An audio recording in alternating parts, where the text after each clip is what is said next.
The story begins with a scene of cold, aristocratic rejection, where a man's silhouette dominates the frame, his words slicing through the air with the weight of finality. He declares, with zero ambiguity, that he possesses absolutely no intention of harboring affection for the woman standing before him, regardless of her title as his wife. This stark pronouncement serves as the grim punctuation mark to the life of Melfina von Crawford, a woman whose existence has been defined by isolation and familial disdain from her very first breath. The scene shifts to the architectural grandeur of a noble estate, yet the atmosphere remains stifling. Flashbacks reveal the origins of her ostracization. Born amidst a scandalous labor during a theater outing, her arrival into the world was not met with joy, but with suspicion and scandal. Her parents, obsessed with the purity of their noble bloodline, scrutinized the infant Melfina, finding her foreign hair and eye color to be damning evidence against her legitimacy. The visual narrative emphasizes the disparity between the parents and the child, their gazes heavy with doubt as they question her parentage. This wedge drove deeper with the birth of a younger brother who bore the quintessential traits of the family, effectively sealing Melfina's fate as the unwanted outlier. Despised by her mother and marginalized by her father, Melfina grew up in the shadow of their contempt, her physical appearance serving as a constant reminder of their unfounded doubts. The culmination of this lifelong rejection manifests when she turns 16. Treating her as a cumbersome object to be discarded, her parents force her into a carriage, swiftly arranging a political marriage to rid themselves of her inconvenient presence. They inform her, without a shred of warmth, that her fiancé has been decided, sealing her future in the blink of an eye. The narrative lens focuses on the prospective husband, Duke Alexis of Ordland, a man whose reputation precedes him throughout the capital. Celebrated for his striking features and heroic exploits against monsters, he stands as the head of a ducal house with ties to royalty, making this union a matter of national celebration. Yet, despite the public fanfare surrounding the marriage of a powerful southern marquis's daughter to the northern ruler, the reality behind closed doors is frigid. Alexis, a man who seized power at a young age, presents a facade of icy detachment. In a private confrontation, Alexis outlines the barren terms of their union. He demands she not waste his time seeking affection, explicitly stating he expects nothing from her beyond her signature on paper. He frames the marriage as purely political, granting her the freedom to live as she pleases, whether attending salons or retreating to the countryside, provided she maintains the dignity of a duchess and stays out of his way. Melfina interprets this directive with cynical clarity. She is an eyesore, tolerated only if she remains invisible. She accepts this cold logic with a resigned acknowledgement, observing the man who is ostensibly her husband. Melfina scrutinizes Alexis, noting that despite his legendary status, he appears to be a man defined solely by his aesthetics in this moment. The narrative swiftly chronicles the whirlwind of nuptial formalities, a 2-week carriage journey from the capital, an engagement ball, and the wedding itself, all passing in a blur of exhaustion. Yet, sensing the long, treacherous road of marriage ahead, Melfina decides to seize control of the negotiation. She halts the Duke's dismissal to confirm the terms of their arrangement, her posture shifting from passive acceptance to calculated strategy.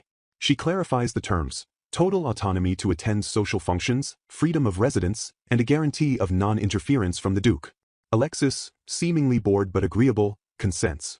However, Melfina presses further, addressing the critical issue of succession.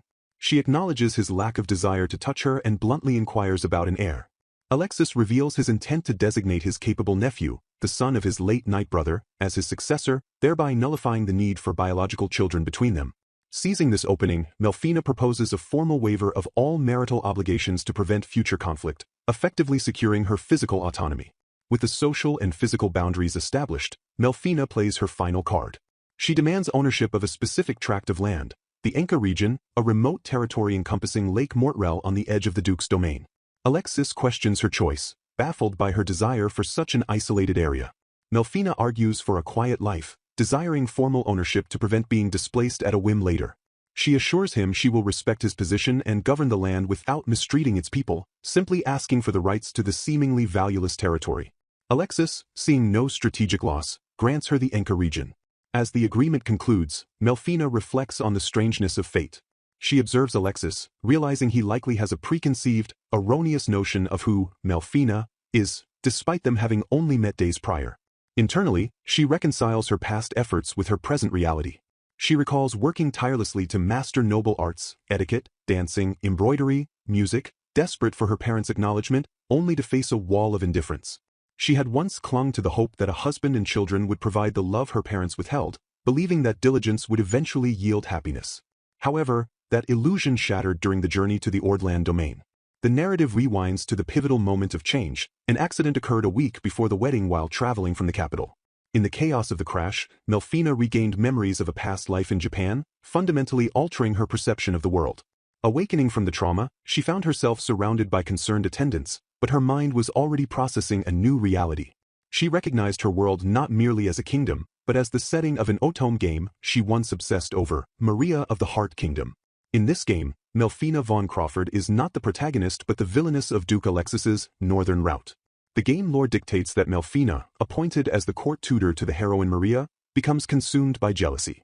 She mocks Maria's commoner origins and bullies her, eventually leading to a public downfall where Alexis divorces her after revealing they never consummated the marriage. The game's epilogue for Melfina is grim. She is exiled to a remote convent in a land of eternal blizzards, while Maria melts the Ice Duke's heart. Armed with this foreknowledge, the new Melfina deconstructs the character she is meant to be. She realizes the game's villainess was likely a broken woman who tried desperately to live up to her noble rank, only to have her hopes crushed by Alexis's coldness. Melfina refuses to weep over this predetermined tragedy. Instead, she resolves to use the 2 years before the heroine Maria appears to build a sanctuary for herself in Enka, rewriting her ending from tragedy to independence. The journey to Enka highlights the harsh transition. The kingdom of Francesca is naturally cold, but the northern Ordland domain is biting, with winter clinging desperately to the land even in early spring. Melfina gazes out the carriage window, the wind chilling her skin, acknowledging how far she has come from her ordinary life in Japan. She travels with Marie, a maid assigned to her by the Ordland household. Marie is quiet, refined, and efficient, traits that lead Melfina to suspect she might be of noble birth herself, perhaps serving as a watchdog for the Duke. However, Marie denies any engagement or ulterior motives with a stoic dedication to service. Melfina attempts to release Marie from what she views as a sentence to exile, suggesting the maid return to the capital to enjoy the social season. She argues for her own self-sufficiency, a trait carried over from her modern past life. Marie, however, staunchly refuses, declaring her duty is to serve Melfina, regardless of the location. This loyalty, though puzzling to Melfina, is accepted as they approach their destination.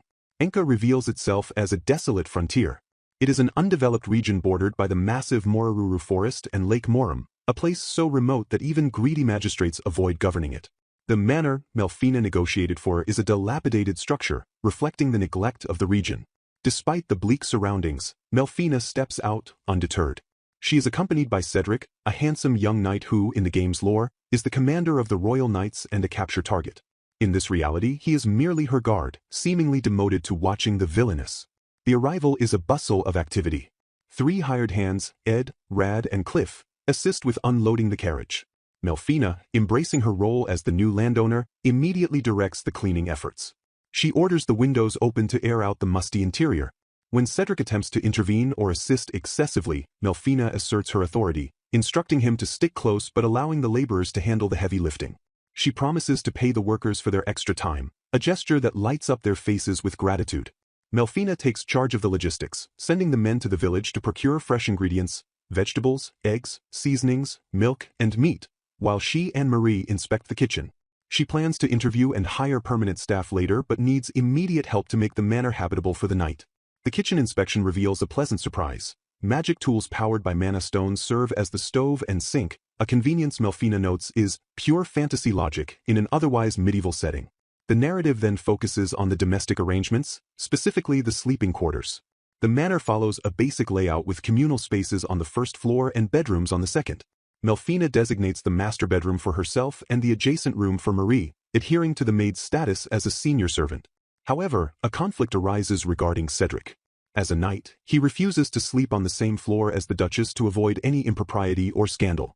He insists on taking a room on the first floor, which Melfina points out is a mere storeroom. Melfina, forgetting the strict social stratification and the romance game dynamics where Cedric is a noble heir used to attention, tries to offer him a better room or a stay at the village inn. Cedric staunchly refuses, citing his sworn loyalty and the custom of guarding his charge on site. He misinterprets her concern, flushing at the implication, forcing Melfina to clarify she isn't asking him to be her lover. They settle on a compromise. Cedric will clean out the first-floor storeroom to use as his quarters, maintaining propriety. Melfina internally chastises herself for forgetting that Cedric is a target character and resolves to avoid misunderstandings. As the laborers return with supplies, Melfina spots a unique item. The meat is wrapped in a large leaf. Utilizing her item appraisal ability, she identifies it as a moonhair plant, which possesses peppercorn-scented properties that absorb moisture to preserve food. The locals explain it grows naturally in the forest and is commonly used by travelers and commoners as a natural lunchbox wrapper. Melfina's modern mind immediately catalogs this as a useful resource, contrasting the local knowledge that it dries out bread with her own understanding of preservation. Melfina takes to the kitchen with unexpected proficiency. She prepares a meal using the fresh ingredients, shocking Marie by using butter, a luxury item usually reserved for nobles, for cooking. She decides to bake bread and make a soup to soften the hard, preserved village bread, recalling that the soft white bread of the capital is a closely guarded secret of noble chefs. Marie watches, noting Melfina's skill and kindness, realizing that despite her stoic exterior, the Duchess is considerate. Melfina deflects the praise, attributing her skills to a little hobby, unable to admit her proficiency comes from living alone in her past life. When dinner is served, Melfina breaks another social taboo. She invites the laborers, Ed, Cliff, and Rad, along with Marie and Cedric, to eat at the same table with her. The group is horrified by the breach of protocol, finding it presumptuous to dine with a noble. Melfina insists, framing it as practice for her new life in the country where strict noble customs are impractical. She argues that she cannot kick patrons out of a village tavern if she chooses to eat there, so she must adapt to sharing spaces. Reluctantly they sit. The first bite silences their hesitation. The soup and stir-fry are a revelation to the workers, who claim it surpasses even the famous eateries of the capital. The meal becomes a moment of shared joy, breaking down the rigid class barriers. Melfina even partakes in ale, a commoner's drink, rationalizing it as a necessity in a world with questionable water safety, contrasting it with the safe tap water of her past life. She realizes that her previous life was one of luxury compared to the survivalist reality of this world. Seizing the positive atmosphere, the three laborers boldly ask to be hired permanently. They explain they are from the same rural village and have no ties to the capital, making them perfect candidates for immediate employment. They offer their versatility, handling horses, gardening, guarding, and heavy labor, admitting they prefer the stable employment of the manor over the grueling, seasonal odd jobs of the city. Melfina, touched by their enthusiasm and need, agrees to hire them, much to their tearful delight. Marie and Cedric support the decision, recognizing the practical need for staff who are not beholden to the Duke's spies. In a final act of redefining her identity, Melfina requests that her new staff, including Marie and Cedric, address her simply as Melfina rather than by her title. The request flusters them, particularly Cedric, for whom such informality with a duchess is a severe breach of knightly conduct. However, they agree to try, cementing their loyalty to her as an individual rather than just an aristocrat. Melfina recognizes the difficulty of this request but sees it as essential for the equal footing she desires. The chapter concludes with Melfina alone in her room, writing in her diary by candlelight. She documents the events, the future that could have happened, according to the game, and her deviation from it. She reflects on the 2 years she has before the heroine Maria enters the narrative.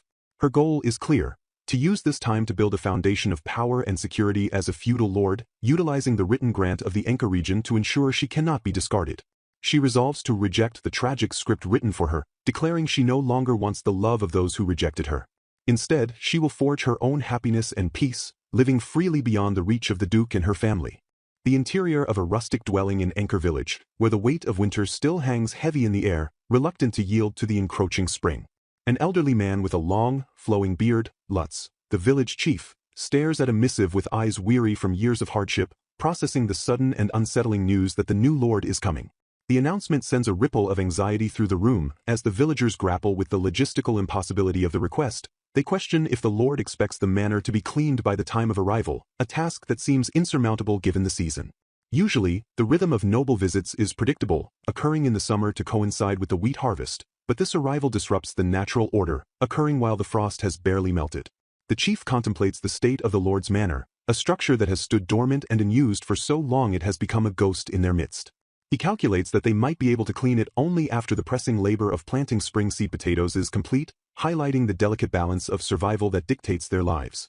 The isolation of Anchor is absolute. Not even the local magistrate bothers to visit this forgotten corner of the kingdom, making the prospect of a lord's presence an unprecedented anomaly. Panic erupts moments later when a villager bursts in with the terrifying update that the lord is not merely coming, but is already here, a carriage having been spotted that very morning.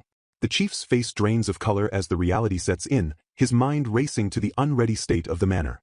However, The messenger clarifies that the lord's own attendants took the initiative to clean the residents themselves and are already settled in, a deviation from the expected demand for village labor that confuses as much as it relieves.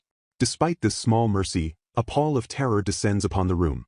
The villagers know too well the capricious cruelty of the aristocracy, trembling at the thought of what befalls those who offend a noble. The chief admonishes them, his voice rising in fear, reminding them of the countless warnings he has issued about the terrifying nature of the ruling class, his authority buckling under the weight of the impending threat. The narrative plunges into the chief's traumatic memory, revealing the root of this generational fear. 40 years prior, a baron from the supervisory team visited the village, an event that scarred the community. The chief recalls his own father, a brave man, protesting against the injustice of a demand made during a famine. Despite crop failures and starvation, the noble had mercilessly demanded half of the non-existent harvest as tax. His fury ignited not by the suffering of the people but by the slow progress of land development. The lesson burned into the chief's psyche was one of absolute submission. To bow one's head and endure the tyranny like a passing storm, for going against a noble is a death sentence.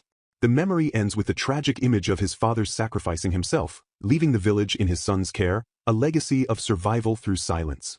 Back in the present, the chief wrestles with the protocol of survival. He debates the timing of his obeisance, knowing that visiting a noble at the wrong hour could be construed as insolence punishable by death. He resolves to offer up his own wrinkled old neck, if it means sparing the rest of the village, a grim calculation of leadership.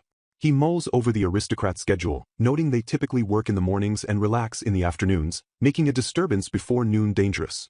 He decides the safest course is to send a younger villager to request an audience first, planning to present himself the following afternoon. Fate, however, moves faster than his caution. Melfina appears directly at the village meeting place, apologizing for her sudden intrusion. The shock is total. The chief and his people scramble to prostrate themselves, their apologies tumbling out in a chaotic stream as they plead forgiveness for the lack of preparation and manpower. Melfina stands amidst the bowing figures, her presence commanding but her words disarming.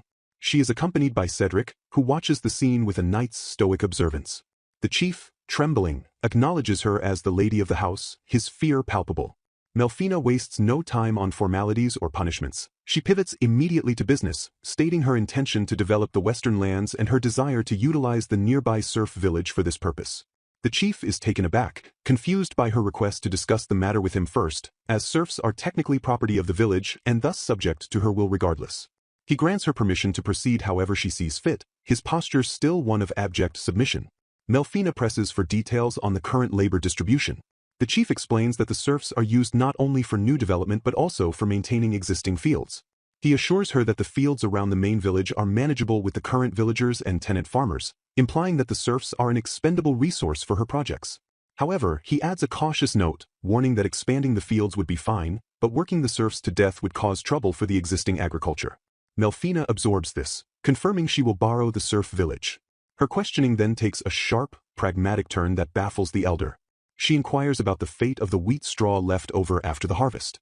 The chief, perplexed by a noble's interest in refuse, explains it is sometimes fed to milk cows, plowed back into the earth, or simply dumped by the mountain edge if they are too busy.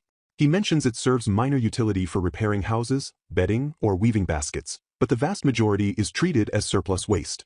Melfina asks if she may take this waste, her mind clearly cataloging a value he cannot see. She continues her audit of the village's garbage, asking about bones and food scraps. The chief explains that pigs eat most of the scraps, leaving little behind, and bones are discarded near the straw dump. He is bewildered, assuring her it belongs to no one and is merely trash they threw out. Melfina secures his permission to take these materials as well, asking to be shown the waste site later. She reinforces her position with a gentle but firm reminder that everything in the village belongs to her, a statement the chief readily accepts. As the meeting concludes, Marie steps forward to adjust Melfina's hat, a small act of service that underscores the class difference. The villagers remain confused, wondering if the visit was a reprimand for the dirty manner, unable to comprehend a lord interested in trash and serfs. Melfina corrects the chief's address, stating she is not fond of the title, milady, and instructing him to call her Melfina. She asks for his name, and he identifies himself as Lutz. Lutz watches her leave, collapsing with relief that he is still alive. His son jokes about his father not retiring anytime soon, but Lutz realizes the storm has passed without taking anything from them. Yet, the psychological toll is heavy. He confesses that dealing with nobles shortens his lifespan and adamantly refuses to call her by her given name, the breach of protocol too terrifying to contemplate. He notes with dread that she promised to reach out, again, signaling that the stress is far from over. The scene shifts to Melfina's carriage traversing the rugged terrain toward the surf village. Cedric, riding alongside or within the carriage, voices his disapproval. He argues that it is unreasonable to expect serfs to treat nobles with the proper formality, citing their lack of hygiene and etiquette. He bluntly states that the serf village is no place for someone of her station to visit. Melfina listens, internalizing his criticism but filtering it through her own perspective. She realizes that to Cedric and the world, she appears as a clueless noble girl playing at leadership on the frontier. However, she resolves not to force aristocratic customs on people she intends to ask for help. She senses the thick wall of distrust radiating from the people and knows that bridging that gap requires a different approach than the one Cedric advocates. She glances at Cedric, sensing his mixture of pity and irritation, acknowledging that while she is not acting like a proper noble, this pragmatic path is the only one she chooses to walk. The carriage arrives at the serf settlement, a collection of dilapidated structures that reflects the abject poverty of its inhabitants. Ragged children stare with wide eyes as the noble entourage disembarks. Melfina asks for a leader, requesting a grown-up, but is answered by a young boy who steps forward boldly. "I'm Rodo," the boy declares, asserting his identity. Melfina introduces herself simply as Melfina and asks the boy to tell her his name, which he repeats. In a gesture that defies all noble convention, she lowers herself to his eye level to speak with him. This action triggers an immediate recoil from Cedric, who reprimands her for kneeling in front of a serf. Melfina silences him with a sharp, "Got it," and a promise to discuss the matter later, refusing to let his class prejudices derail the interaction. Internally, Melfina acknowledges the inevitable clash between her modern values and Cedric's upbringing in a rigid class society. She admits that his perspective isn't entirely wrong within the context of this world, where authority offers protection and hierarchy is the law of the land. However, she is determined to navigate this differently. She turns her attention to a man who approaches, Nid, the actual leader of the settlement. Melfina apologizes to Nid for the sudden visit and keeping them waiting. She introduces herself formally as the Duchess of Ordland and the new lord of the Anchor region. She observes Nid's suppressed frustration, recognizing that he is only entertaining her because of her status. Nid, wary, immediately brings up the topic of taxes, stating they are far from producing enough to pay, clearly expecting the same exploitation the main village feared. He explains they have cleared some forest and flattened land, but the children have only just stopped starving with the end of winter. Melfina reassures him she is not there for taxes and promises not to make unreasonable demands. She asks simply to be shown the developed land. Nid agrees, and Melfina turns back to the boy, Rodo, calling him, "my little knight," and asking him to be her guide. Rodo, charmed and confused, asks if she is a princess. Melfina corrects him with a smile. "Not a princess, a lord." Rodo accepts this and leads the way, innocently taking her hand. This physical contact shatters Cedric's composure. He explodes in outrage, shouting that a mere serf should not lay hands on the Duchess. The outburst terrifies Rodo and the villagers. Melfina reacts instantly, stepping in to shield the boy and verbally slamming into Cedric with the full weight of her authority. She commands him to silence, declaring she will not allow him to say another word. When he tries to protest with, "But, milady," she delivers an ultimatum. If he cannot obey her orders, he is to return to the capital immediately. With Cedric cowed, Melfina turns her concern to Rodo, asking if he is hurt. She makes a light-hearted joke about him hitting his stomach to ease the tension, but the boy is shaken. Rodo insists he is fine, mentioning he has survived falls from big rocks before. He apologizes to her, assuming he has done something wrong. Melfina firmly corrects him, stating he did nothing wrong and therefore has no need to apologize. She then offers her own apology, taking responsibility for Cedric's aggression by stating that the actions of a knight under her command are the same as if she did them herself. She assures Rodo she is not mad, and he, with the resilience of a child, forgives her, calling her a kind boy, likely a mistranslation/misunderstanding of lord, or just childish phrasing. The adult villagers, witnessing this unprecedented humility from a noble, try to intervene, insisting she shouldn't be the one apologizing. Melfina silences their protests with a raised hand and a reiterated apology for the incident. She explains that since she asked Rodo to guide her, the fault lies not with him, but with her servant's rude reaction. Deciding that enough damage has been done for one day, Melfina calls for a retreat. She advises Rodo to send someone to the manor if he feels unwell later. Signaling to her team, she orders Rad to take them back. Marie closes the carriage door, sealing the scene as they depart, leaving the serfs and villagers bewildered by a lord who values trash, apologizes to children, and reprimands her own knights in defense of the lowest class. The carriage rattles as it traverses the uneven path back to the manor, the wooden wheels groaning against the earth. Inside, the atmosphere is heavy with the aftermath of the confrontation at the surf village.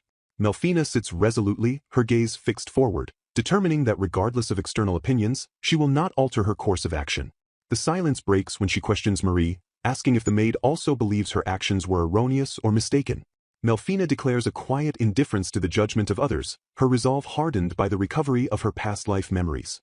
Marie, sitting opposite her mistress, offers a frank validation. She asserts that Lady Melfina is not wrong.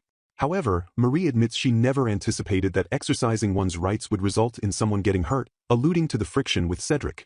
Despite her humble position, Marie provides a crucial lesson in political hierarchy. She states that this conflict is fundamentally a matter of rank. In the Anchor region, Melfina is the supreme authority. No one possesses the standing to criticize how she conducts herself within her own territory. Marie clarifies Melfina's dual status. She is the lady of the Duke's household, but simultaneously the absolute lord of the Anchor region. Marie elaborates on the geopolitical structure of their world to dismantle Cedric's earlier critique. She explains that the expectation of demure wifely behavior is secondary to her authority as a ruler. While the Duke himself might claim the right to critique her, even the royal family typically refrains from interfering with a noble's domain management. Deciding governance policies is the exclusive right of the lord. Marie details that the kingdom is comprised of powerful clans that predated the current borders, meaning each noble's land functions essentially as an independent country. Consequently, nobles hold a status essentially equal to the royal family, who maintain their power through a non-hostile alliance with these magnates rather than absolute domination. Under this framework, Marie concludes that Melfina, as the Lord of Anchor, holds the prerogative to behave like a king without fear of fault. Governance is the Lord's decision alone. Therefore, regarding the earlier dispute, Marie pronounces that Melfina is not mistaken. She flips the script on the power dynamic, stating that if a guarding knight criticizes the Lord's behavior, it is the knight who is at fault. Melfina absorbs this, realizing the root of the friction. She understands that Cedric treats her not as the autonomous Lord of Anchor, but strictly as the Duchess of Ordland. This perspective explains why he frowns at behavior that deviates from ducal norms and acts aggressively to protect her from unknown commoners. In his eyes, he is fulfilling his duty as a duchess's guard without error. Melfina thanks Marie, feeling relieved by this clarity. Marie then softens, revealing a personal connection to the day's events. She has a younger brother she had to leave behind when she entered service early. Seeing Melfina show concern for the serf boy, Rodo, touched her, as she simply wishes for boys of that age to smile carefree. The carriage arrives at the manor, where Ed, the young servant, is diligently sweeping the entrance. He greets Melfina enthusiastically, noting her early return. Melfina acknowledges his hard work, quoting Cliff's maxim that the gate is the face of the estate. However, there is no time for pleasantries. Melfina orders Ed to tend to the horse and commands Cedric and Marie to sit with her immediately. She declines Marie's offer of tea, insisting they get the conversation over with first. Inside the manor, the atmosphere is tense. Melfina initiates the discussion by seeking to confirm the narrative Cedric and Marie were fed regarding her status. She asks what the Duke told them about her. Marie, kneeling formally, confirms the rumor. She was told Melfina is the noblewoman welcomed as the official wife of the Ordland Duke. However, Marie adds a crucial nuance she heard, that Melfina stated she would not sit at the same table as her lord, implying a distance that would persist for a very long time. This belief led the housekeeper to instruct Marie to work merely as a maid during the stay, rather than as a lady's attendant. Melfina notes that the servants and knights perceive the situation through the lens of their duties, private matters versus official duties. It appears Marie and the housekeeper grasped Alexis's distant attitude more clearly than the public facade suggested. Melfina probes further, asking what they have heard from sources other than the Duke, specifically addressing the confusion surrounding her unduchess-like behavior and her desire to live in a remote region immediately after the wedding. Cedric attempts to deflect, but Melfina cuts him off, demanding honesty. She asks if he knows the rumors about her and her mother. Cedric stiffens, confirming he does. Melfina acknowledges that the story is well known among the capital's nobility, involving the Carlisle family and the court earl. She then corners him with a specific detail. She asks why he knows her family name. Cedric is taken aback, as he had only introduced himself as Guarding Knight Cedric, yet Melfina knows he is of Von Carlisle. Melfina covers her tracks, attributing her knowledge to the diligence of a marquis's daughter who keeps abreast of noble lineages, rather than admitting it comes from her past life knowledge where she completed the game on the hardest difficulty. She explains that not all knights hold noble titles, but she discerned his identity. She then addresses the elephant in the room regarding the rumors. She deduces that Cedric likely suspected the Ordland family might be behind the rumors of her being a switch child, illegitimate, in the royal capital. If he believed these rumors, she posits, he must view her as an irresponsible wife abandoning her duties. Cedric admits he hasn't doubted her to that extent, knowing that someone as straightforward as Alexis wouldn't remain calm if falsely accused. However, he confesses that maintaining the attitude of a knight serving a lady under these ambiguous circumstances is not something he holds with pride. Melfina identifies the core conflict. Their opinions will never align as long as he views her as the Duchess and himself as guarding Knight Cedric. She drops the facade, stating plainly that she is not the Duke's official wife. Cedric is stunned. Melfina clarifies that while she is the Duchess on paper, their union is a white marriage. She questions if he understands that a white marriage is treated as invalid under church law. Cedric reacts with disbelief. Melfina reinforces her claim, stating the Duke clearly told her he has no intention of touching her and did not visit her room on their wedding night. To provide irrefutable proof, she asks Marie to retrieve a document tied with a red ribbon from her bedroom desk. She presents the marriage contract, signed on the day of the ceremony, pointing out the Duke's own handwriting. She interprets his assignment of Cedric not as spousal care, but as a desire to keep a minimum level of surveillance over her. While she believes the Duke doesn't intend to divorce her at the moment, the reality of their bond is legally tenuous. Having laid out the truth, Melfina offers Cedric an honorable exit. She explains that allowing him to guard her is her way of showing sincerity while she temporarily bears the Ordland name. However, she suggests a fabrication to save his reputation. He can claim she throws uncontrollable tantrums and is impossible to guard. This excuse would allow him to return to the Duke's service without staining his record as a knight. She self-deprecatingly argues that since she is not truly the Duchess, she is not worthy of his protection. Cedric, however, refuses to yield. He clenches his fist, declaring he cannot abandon his post. He invokes his name, Cedric von Carlisle, and asserts that his lord ordered him to protect her, and he intends to obey. The argument circles back to their earlier conflict. Cedric insists he cannot protect her if she allows unverified people near her, while Melfina demands he obey her orders to allow such interactions. Exasperated, Melfina threatens to escalate the situation. She tells him she will write to the Duke herself, requesting a competent knight or even a randomly hired adventurer instead of him if he continues to wear her out. She suggests again that he should return to the capital.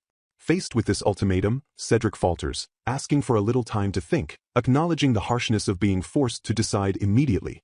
As Cedric steps away, Melfina reflects on the hidden danger he represents, a danger known only to her through her past life. She knows this world is an Otome game. In the game's narrative, Melfina's ruin occurs specifically in the Alexis route, the storyline centered on the Duke. This world is constructed for the heroine, Maria, who is destined to arrive in 2 years. Crucially, Cedric is one of the heroine's romance options. In the game, Cedric falls in love with Maria, a love he risks his life for as the captain of the Knights. Knowing this destiny, Melfina realizes that keeping Cedric close is a massive risk to her own safety and plans. Just as Melfina grapples with this internal dilemma, Marie intervenes with a shocking request. She asks permission to speak, then formally requests to resign from the Duke's household staff. Instead of serving the Duke, she asks to transfer and work directly for Melfina here in Anchor. This declaration catches Melfina completely off guard, shifting the dynamic of loyalty within the manor once again. Melfina stood resolutely within the sun-drenched parlor, the tension in the air palpable as the dialogue shifted from casual service to life-altering decisions. To her right, Cedric, the knight whose stiff posture usually betrayed nothing, leaned forward with a sharp intensity, his composure fracturing under the weight of the conversation. He stammered, his senses having picked up on a subtle undercurrent of emotion from the maid standing before them, yet the sudden escalation left him grasping for words. Before him stood Marie, her head bowed in a display of subservience that contradicted the boldness of her request. She did not flinch as Cedric began to admonish her, his voice rising with the instinctive authority of one defending the hierarchy of the Duke's household. Marie, however, cut through the atmosphere with a quiet but devastating declaration. She announced her intention to sever her ties with the illustrious Duke's household, a position coveted by many, to instead transfer her loyalty and labor to this developing frontier. Cedric's eyes widened, his shock manifesting in a sharp interrogation, demanding to know the origin of such an abrupt and seemingly irrational proposal. The maid remained stoic, her silhouette framed against the light, maintaining her position despite the incredulity radiating from the knight. The scene shifted, diving into the intricacies of noble servitude that governed their world. Cedric, regaining his footing, began to lecture on the rigid protocols of their society. He emphasized that serving the Duke's household was not merely a job but a privilege often reserved for those with blood ties to nobility. He gestured emphatically, explaining that to even secure a place within such a high-ranking family required a solid recommender, a guarantee of character and lineage. His gaze bored into Marie, questioning if she possessed such a backer, while simultaneously dismissing the wisdom of her potential transfer. To move from the center of power to a frontier land was, in his eyes, a regression. Marie finally lifted her gaze, her expression solemn as she unveiled the truth of her lineage, a revelation that recontextualized her entire existence within the manor. She spoke of her mother, a woman who had been the former duke's second wife, a union marked by a staggering 30-year age gap. Her father, she revealed with a heavy finality, was a direct retainer of that same former duke. The complexity of her background hung in the air. She was not merely a servant but a byproduct of the complex social stratification that defined the aristocracy. Melfina listened, her mind racing as she processed the implications. The narrative moved into her internal analysis, visualizing the social ladder where the size of the household one served acted as a direct mirror to one's own status. A maid serving the ducal family wielded influence and prestige that outstripped even lower-ranked nobles, making them highly desirable marriage prospects. For Marie to abandon that elevated perch to serve a lord in a frontier land, a territory still in the throes of rough development, was a decision that defied all conventional logic. As Melfina scrutinized the maid, a visual epiphany struck her with the force of a physical blow. She observed Marie's features, the specific curve of her eyes, the texture of her hair, and then cast a glance toward the image of Alexis in her mind. The resemblance was undeniable, a biological signature written across their faces that she had somehow failed to read until this precise moment. The realization cascaded through her thoughts. Marie was not just a servant with a connection to the former duke, she was Alexis's half-sister, an illegitimate child born of the former duke and his second wife. Melfina's inner voice chastised her own lack of observation, wondering how such a blatant truth had escaped her notice for so long. The history of the Ordoland family unfurled in Melfina's mind, a tapestry of tragedy and secrecy. She recalled the rumors that whenever the father stayed at the duke's household, he brought Marie's mother, a subtle arrangement that birthed Marie. Marie then filled in the gaps of her own history, describing a childhood where she lived with her parents until the age of 5. It was only after her younger brother was born that she was moved into the duke's household, ostensibly as a maid apprentice, a role that served as a convenient cover for her true identity. She explained that her father already had older children, 2 sons and a daughter, from his first wife, further complicating the family tree. Melfina deduced the strategy behind this arrangement. In the Ordoland family, there had been no legitimate daughter until Melfina herself arrived. Alexis's mother had passed away, leaving a void in the feminine hierarchy of the house. A maid typically served the young ladies or the mistress of the house, a role distinct from the drudgery of ordinary servants. However, for Marie to be treated as a maid apprentice from the start, despite the lack of a mistress to serve, signaled a special favor, a silent acknowledgement of her blood. It was a maneuver to guarantee her a lifestyle adjacent to nobility, protecting her from the harshness of common life despite her illegitimate status. Melfina pieced together Alexis's intentions. By keeping Marie close as a maid, he intended to treat her as his half-sister in all but name. It was a protective cage, gilded but confining. Melfina looked at Marie, seeing her not just as a potential employee but as a woman caught in a web of noble obligation. She reasoned that there was even less reason for Marie to quit now. Having served for over 10 years, her departure would not tarnish her recommender's reputation, yet the timing remained suspect. Marie, however, offered a bleak picture of her personal life. Her parents were dead, her brother lived in the capital, and she was effectively estranged from the remnants of her family. Melfina's thoughts drifted to the strategic implications. Perhaps Alexis kept Marie at the manor so she could accompany him to the royal palace, or perhaps to give her a chance to see her brother if the household moved to the capital. It was a strategy to keep her within the sphere of the elite. Then, Melfina's gaze shifted to Cedric. The realization expanded. Cedric, too, occupied a mirrored position. He was a guard knight, yet his family held the rank of a court earl. As her guard, he had easy access to the palace and his family, a privilege afforded by his station. Melfina surmised that Alexis had orchestrated this as well, surrounding himself and Melfina with those of noble blood who were technically servants, creating a buffer of high-status retainers. A beautiful duchess's maid in the prime of her youth would naturally attract attention from nobles and officials, serving as a pawn in the game of alliances. A rare smirk touched Melfina's lips as she thought of Alexis. She felt a grim satisfaction, thinking he got exactly what he deserved when his carefully laid plans were upended by her move to the frontier. He likely never anticipated that she would drag both his half-sister and the earl's son to this remote, developing backwater, effectively removing them from the capital's chessboard. The conversation returned to the present. Cedric, standing tall in his uniform, looked down at Marie with a mixture of confusion and concern. He asked plainly why she sought this career change. Marie's answer was disarmingly honest. She confessed that she was simply not cut out to be a maid. She harbored a distaste for the constraints of high society, She had no desire to learn manners and education she would never actually use. The act of dressing up and standing on the sidelines, merely watching the lives of others, filled her with a profound sense of embarrassment. Marie's voice took on a wistful tone as she described the life she actually craved. While other children her age in service were working and living swiftly, she felt stagnant. She admitted to envying Melfina, not for her title, but for her spirit. Marie wanted the tactile reality of a common life, to wear simple cotton clothes, to make friends without the barrier of protocol, and to eat street food on her days off. It was a desire for authenticity over performative nobility. Melfina listened, understanding the subtext. Marie revealed that the staff tried to stop Melfina's unconventional behavior, telling her it was pointless to act like a duchess in the frontier, yet Melfina persisted in doing things herself. Marie observed that Melfina didn't mind the labor, even noting that Melfina never forced Marie to do the washing, a gesture of consideration that Marie recognized as respect for her ambiguous status.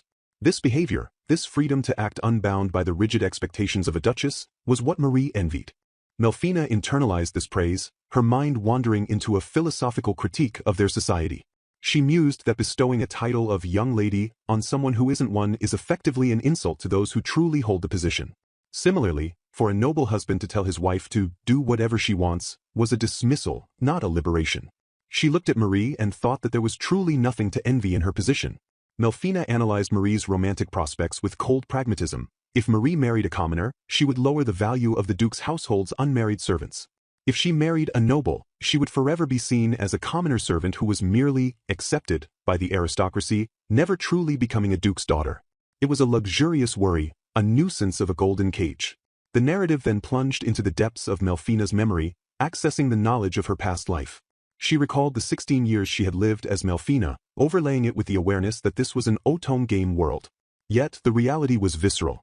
It was a world where humans lived, struggled, and died.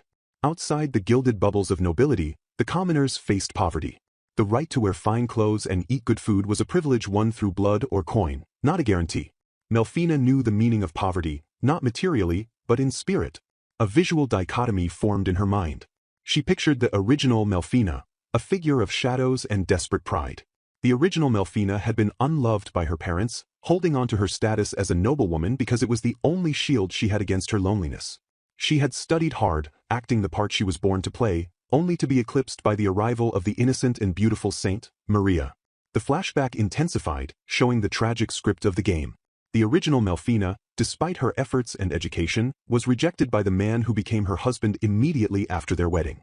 In contrast, Maria, who knew nothing of noble education or etiquette, was loved by everyone, including the husband who had cast Melfina aside. Melfina visualized the game's happy ending, a silhouette of the saint and the husband united, living happily ever after, while the original Melfina was banished to a distant convent. She wondered what kind of agonizing feelings the original Melfina must have endured, hearing of that happiness from her exile. Snapping back to the reality of the frontier parlor, Melfina looked at Marie, the woman standing before her who simply wanted to define her own life. Melfina's resolve solidified. She would not perpetuate the cycles of control that defined the capital. She told Marie that if this was her wish, she did not mind. Melfina then transitioned to the practicalities of employment, her tone shifting from introspective to administrative. She asked Marie if she preferred to remain a maid or if she harbored another wish. Marie's eyes lit up with a specific ambition. She declared that she could read, write, and calculate, skills she had honed while helping the housekeeper and butler in the duke's household. She requested, with a hopeful tremble in her voice, to become Lady Melfina's secretary. She offered to keep accounts and manage supplies, positioning herself as a logistical asset rather than a domestic servant. Melfina accepted the proposal with grace. She thanked Marie and promised to ensure her salary would not decrease despite the change in location and role. She emphasized that she definitely wanted Marie to take the job, validating the woman's worth beyond her bloodline. Marie's face broke into a relieved smile, exclaiming that it would be a huge help. The agreement was sealed. Melfina stated she was counting on Marie, solidifying the new hierarchy of their frontier life. The scene concluded with a shift in the room's dynamic. The relationship between the stiff, duty-bound guard knight and the reserved, capable maid had fundamentally altered, softened by the honesty of the exchange. They were no longer just pawns of the duke's household, they were a team forging a new path in the frontier. And so, on that day, the foundation of Melfina's administration was laid, built not on noble obligation, but on chosen loyalty. The morning sun heralded the beginning of a new regime, the light filtering into the room where the fate of the territory would be decided. Cedric stood at attention, his demeanor shifting from the emotional turbulence of the previous day to professional rigidity as he addressed the schedule. Melfina greeted the day with a focused intensity, acknowledging both Cedric and Marie, who now stood by her side not just as a maid, but as a partner in this administrative endeavor. Their destination was set, the serfs' village, the ground zero for the first step of their grand design, managing the territory. As they prepared to depart, Melfina's mind retreated into the tactical library of her past life. She analyzed the current reality against the backdrop of Maria of the Heart Kingdom, the Otome game that dictated the underlying logic of this world. She recognized that this was no simple romance simulator, it was a trivia-heavy game where the hard mode routes demanded extensive knowledge to survive. In the original game, the heroine faced a scenario centered on agricultural reform, a detail Melfina now clutched like a weapon. She calculated the variables. To secure her own happiness and safety, her position as the feudal lord had to be absolutely unshakable. Whether the narrative followed the Cedric route or the Alexis route, she needed to be fortified before the game's events officially began.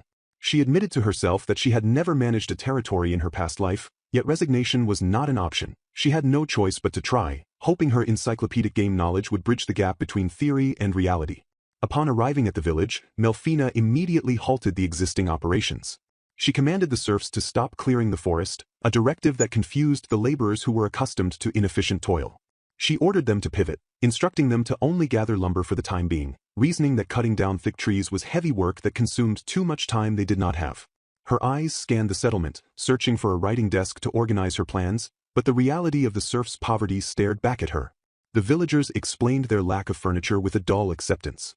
They possessed no dining tables because they had never needed them, they simply sat on the straw-covered ground to eat their meager rations. Melfina absorbed this information without judgment, turning her attention to the map of the land. She pointed to the open scrubland, declaring that they would handle the measuring and that the serfs should till the land within the stakes her team set. She outlined the plan, fields starting from a specific point, divided into plots 20 meters wide and 50 meters long. The serfs hesitated, their confusion manifesting as polite resistance. One man pointed out that the designated area was wasteland, implying it was unfit for agriculture. He argued that even if they tilled it, the ground was hard and crops would hardly grow. Melfina countered with the confidence of modern agronomy. She explained that wasteland was easier to clear than dense forest and that she possessed knowledge of crops that thrived even in poor conditions. Furthermore, she promised to improve the soil itself, a concept that seemed alien to the laborers. At that moment, a commotion interrupted the briefing. A delivery had arrived, the scale of which left the villagers breathless. Melfina had orchestrated a logistical surge. 20 carts and 40 donkeys to pull them had entered the village. She reasoned that sending empty carts to transport goods was wasteful, so she had filled them with high-quality farming tools and seeds. The serfs swarmed the carts, their hands trembling as they touched the steel. They marveled at the sturdiness of the handles and the sharpness of the axe blades, objects of a quality they had likely never seen, let alone wielded. The realization that chopping wood would be significantly easier with these tools washed over them. Yet, fear mingled with their awe. A villager asked hesitantly if they were really allowed to use such treasures, to which Melfina replied with a pragmatic, "Of course." She explained that quality tools were essential for efficiency, though she noted internally that she had failed to recruit blacksmiths to maintain them, as few were willing to travel this far into the frontier. Melfina then gathered the leaders to discuss the crop rotation. She announced that for this year, they would not plant wheat. This sparked immediate confusion, as wheat was the staple of the realm. Melfina laid out her subversive economic strategy. Wheat was heavily taxed. She visualized the crushing cycle of the serf economy, where the lord, landowner, and middleman siphoned off almost the entire harvest, leaving the serfs with nothing but debts and a reliance on stored potatoes and beans to survive. Instead, she declared they would focus on beans and corn. She brushed aside concerns about taxes, stating they would worry about that after everyone was eating well. When a villager questioned if they were becoming livestock farmers, since corn was typically known as animal feed near the capital, Melfina placed a finger to her lips, swearing him to secrecy. She confided that corn was delicious for people too, whether roasted, steamed, fried, or in soups. The serfs watched her, their internal monologues revealing a profound cognitive dissonance. In their experience, nobles never bowed their heads to commoners. They took half the harvest, rode in grand carriages, and lived in a separate reality. Yet this lady, Melfina, stood in the dirt with them, distinct and confusingly benevolent. The operation commenced. The serfs executed a slash-and-burn technique under Melfina's direction. Fire consumed the dry brush of the wasteland, the flames spreading to the edges of the demarcated plots. Melfina commanded them to set a watch overnight to prevent the fire from spreading uncontrollably, instructing them to wait a few days after it extinguished before plowing. She emphasized the importance of safety, ordering the clearing of weeds at the edges and the placement of stones near the forest boundary to act as fire breaks. As the smoke cleared and the work began, Melfina continued to issue precise instructions. She explained the chemistry of the soil, telling them that land with tall weeds grew better crops if ash and charcoal were mixed in. She directed them to carefully mix the weed ash into the soil to neutralize the acidity and provide nutrients. Simultaneously, she ordered the construction of wooden frames near the fields, specifying dimensions that seemed arbitrary to the workers but were calculated for a specific future purpose. A young boy named Rodo approached her, asking about potatoes. He seemed disappointed when Melfina confirmed they wouldn't be planting them this year, as he had associated her promise of plenty to eat with the tuber. Melfina reassured him, promising that the corn and beans would be tasty and that he should look forward to them. Melfina's mind, however, was occupied by a darker timeline. She recalled the history of Maria of the Heart Kingdom. In the game's lore, a massive epidemic began 2 years before the story officially started. This disease devastated the surrounding countries and led to a catastrophic famine that killed countless people. The famine only ended when Saint Maria descended into the world. Melfina knew that relying on a single crop like wheat or potatoes made the population vulnerable. To combat the looming famine, she needed to diversify with alternative crops immediately. The disaster was 2 years away, and every action she took now was a fortification against that future death toll. 2 weeks later, the landscape had transformed.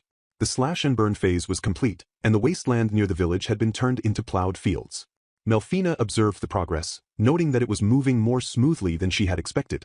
The serfs were energized by the high-quality tools. One man exclaimed that he could swing his sturdy hoe forever, finding the work easy compared to the grueling task of clearing the forest. However, Melfina noticed a disturbing trend. She asked the foreman, NID, if everyone had been taking breaks. NID confirmed they rested during lunch, but Melfina probed deeper. She realized that lunch was the only break they took. The serfs returned to work immediately after eating, pushing themselves continuously. Melfina's internal narrative dissected the systemic cruelty of serfdom. She knew intellectually that constant work was their norm because their remaining grain was often taken or deducted from future earnings, trapping them in a cycle of debt. Failure to meet harsh quotas meant penalties, and since they couldn't pay, they sold their rights to the lord. They were treated no differently from livestock, given only minimal necessities to survive. Although they could theoretically buy their freedom for 3 gold coins, the heavy taxes and debt accumulation made redemption impossible, creating generations of families born into servitude. Melfina identified this system as fundamentally unhealthy. An average person in the capital earned hundreds of gold coins, making the 3-coin ransom a pittance that was nonetheless out of reach for these people. She decided to break the cycle. She ordered NID to institute 3 mandatory breaks daily, morning, lunch, and afternoon. She commanded that anyone unwell be forced to rest, explaining that fatigue reduced productivity, a metric the serfs could understand even if they couldn't grasp her empathy. The narrative shifted to the wooden frames Melfina had ordered earlier. They were now filled with compost. Melfina explained to a skeptical Marie that this fertilizer was made from waste but didn't smell bad due to fermentation. She educated her on the process. The heat from fermentation killed off odors and pests, but moisture control was key to preventing rot. She instructed that they should start using this manure-based compost as soon as possible, mixing it into the newly plowed fields to decompose and enrich the earth. Marie, observing Melfina's tireless activity, finally intervened. She noted that Melfina had been moving since morning and urged her to rest, pointing out that it would look bad if the Lord ignored her own advice about breaks. Melfina conceded with a smile, agreeing to pause. During the break, 2 young village girls approached the bench where Melfina sat. One of them, a small child named Rena, peered at Melfina with wide, innocent eyes and asked if she was a witch. Her older sister, Ellie, panicked, apologizing profusely for the childish words and fearing retribution. Melfina laughed off the offense, introducing herself simply as Lady Mel, to make it easier for the child to pronounce. Melfina offered the children barley tea. Ellie was hesitant, but Rena drank it happily, noting the tasty brown water. Melfina felt a pang of nostalgia. The lukewarm drink tasted just like the barley tea from her previous life. She engaged Rena, asking why the child thought she was a witch. Rena listed Melfina's weird actions, gathering straw, mixing stuff, pouring water, and burning bones. Melfina used this teaching moment to explain the science of agriculture in terms a child could grasp. She asked Rena how she thought they could help crops grow big and strong. When Rena suggested sunlight and water, Melfina validated her but pushed further, asking if that was enough. She explained that just as humans get thin and weak without food, plants are the same. She described the fertilizer as food for the crops. Melfina's expression softened as she enlisted Rena's help. She told the child that she wanted everyone to eat lots and lots, and that once the crops grew, Rena, her mother, and Roto would be fed. She admitted she couldn't do it alone and needed everyone's help. Rena, beaming with the purpose of the task, agreed enthusiastically. The scene concluded with a panoramic view of the fields. The atmosphere had shifted entirely. The serfs, once drudging in silence, were now smiling as they worked. The introduction of breaks, better tools, and a leader who treated them with dignity had transformed the labor force. Rena pointed this out to Melfina, saying she was amazing for making everyone cheerful. Cedric, standing in the distance, observed the scene. His usually stoic face bore a look of deep contemplation as he watched Melfina, his internal assessment of her shifting as he witnessed the undeniable results of her unorthodox methods. However, the narrative cut sharply away from the hope of the new fields to a neighboring location. In Anchor Village, the mood was cataclysmic. An old man clutched his head in his hands, his body racked with tremors of despair.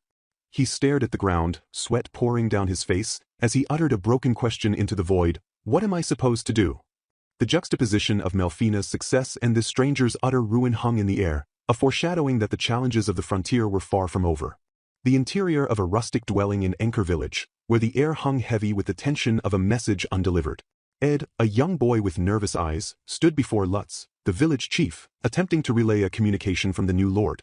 Lutz, a man whose face bore the weathered lines of cynicism, dismissed the preamble, grumbling that a request from a noble was inherently a troublesome burden. He urged the boy to speak, his posture defensive. Ed conveyed the message. The lord wished to discuss a matter and offered two options. Either they would visit Lutz soon, or Lutz could come to the manor at his convenience. Lutz froze, his mind grappling with the anomaly of a noble offering a choice.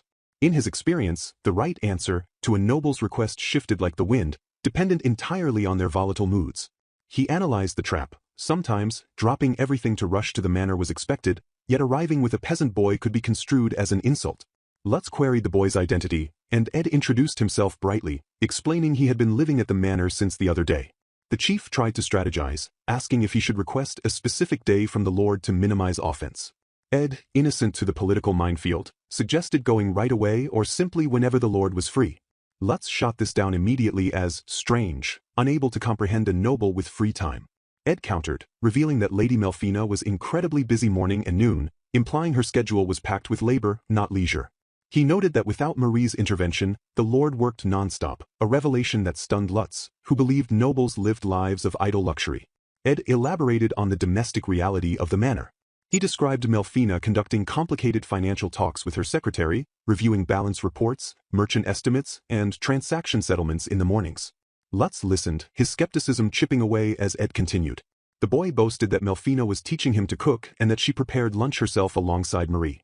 Ed added a conspiratorial whisper that while Sir Cedric looked displeased by the breach of protocol, he ate the most of Melfina's cooking. The conversation pivoted to the lord's afternoons. Ed explained that Melfina received reports from adventurers she had hired to investigate the mountains and Molter Lake. Lutz's pride bristled. He questioned why she relied on strangers when the villagers, who had cultivated the area for 50 years, knew the land best. He felt the sting of being bypassed, interpreting it as the lord trusting paid swords over her own people. Ed, with the blunt honesty of a child, revealed he had asked Melfina that very question. Lutz turned pale, horrified that the boy had voiced such insolence. Ed recited Melfina's answer. She avoided bothering the villagers because everyone has their own work to do, and she only wished to consult them on matters money couldn't solve. This struck a nerve in Lutz. He knew some villagers were frustrated, seeing the lord provide carts and donkeys to the serf settlement while seemingly ignoring Anchor. They felt the lord favored the serfs, who appeared to be thriving under her direct intervention. Lutz, however, maintained a pragmatic view, muttering that they should be glad when nobles ignored them. Suddenly, Ed announced that since Melfina wanted to develop things quickly, they should go to her immediately. Before Lutz could protest, the door creaked open. Melfina herself stood there, flanked by Cedric and Marie. Lutz panicked, the timing catastrophic as they were about to eat lunch. Melfina apologized profusely for the intrusion, her demeanor devoid of the arrogance Lutz expected. She chided Cedric for bringing them there without confirming availability, while Cedric stoically accepted the blame. Melfina wasted no time, suggesting they finish the discussion immediately since they were already there. She turned to Lutz, validating his earlier grievance by admitting it was more reliable to ask him about the village than to rely solely on adventurer surveys.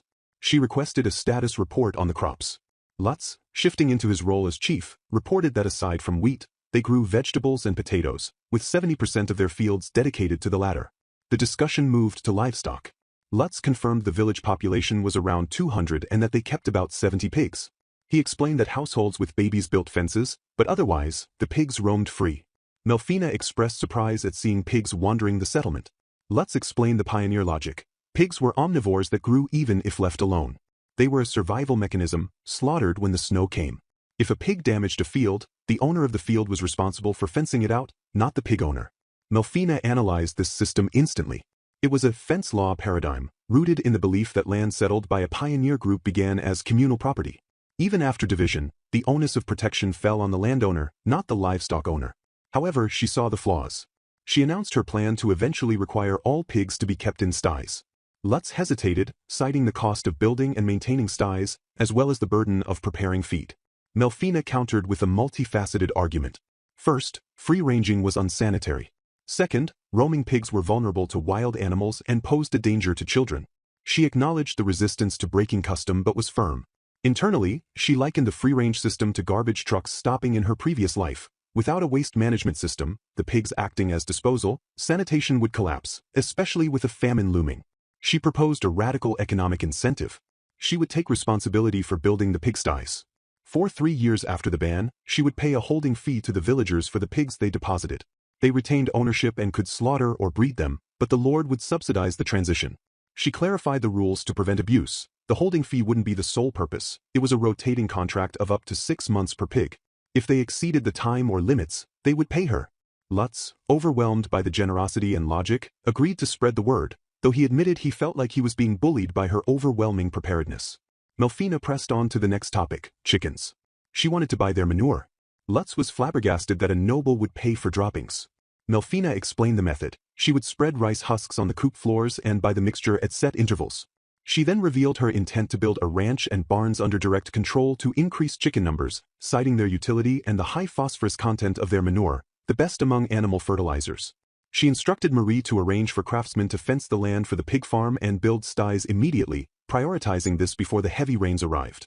Marie noted the urgency, and Melfina confirmed this was the last matter, causing Lutz to slump in relief, only for Melfina to remember one more thing. She inquired about dogs. She had seen none in the village. Lutz explained that wild dogs chasing pigs often came down from the forest, but no villager kept them. If a strong beast appeared, they requested the local magistrate for a hunting party. If it was weak, the village men handled it. Melfina deduced the historical trauma. Feral dogs from failed settlements became dangers to new settlers, leading to a ban on dogs in pioneer villages to prevent overpopulation and rabies. However, Melfina deemed hunting dogs essential for the village's protection. She asked for a hunter, and Lutz identified Godot, an elderly man who still hunted with his kin. Godot was summoned. He was a rugged man who immediately pleaded poverty, stating he could not afford a dog. Melfina offered a deal. She would buy the puppy and pay the boarding fee during its training. Godot, skeptical of the charity, asked what benefit she gained. He offered 10% of his hunting yield. Melfina accepted but emphasized her primary condition. The dog must be trained to obey humans perfectly and defend against crop-raiding pests. She viewed the dog not just as a hunter, but as a guardian for the agricultural revolution she was engineering. Finally, Melfina played her pumpkin strategy. She asked Lutz to plant pumpkins in any fields not yet sown. Lutz resisted, arguing their current fields were sufficient for their own consumption. Melfina countered by promising to buy all the pumpkins harvested from fields where potatoes had been removed. Lutz realized the implication. She was asking farmers to reduce their staple crop, potatoes, in favor of a cash crop. Melfina internally dubbed this the "if there's no hand to sow, eat bread bought with pumpkin money" strategy. She aimed to diversify their caloric sources and create an economy where they could purchase wheat, bread, rather than relying solely on subsistence farming. Even a slight reduction in potato planting was a victory against the monoculture risk. As Melfina departed the village, riding in the cart, she reflected on her past life playing Maria of the Heart Kingdom. She realized that the scenario was mutable. Marie had already deviated from her script by becoming a secretary. Melfina looked at the villagers, the mob characters she had once viewed as mere numbers or background decoration. Now, she saw them as distinct individuals with their own stories. The serfs waved at her as she passed, their demeanor cheerful and energized.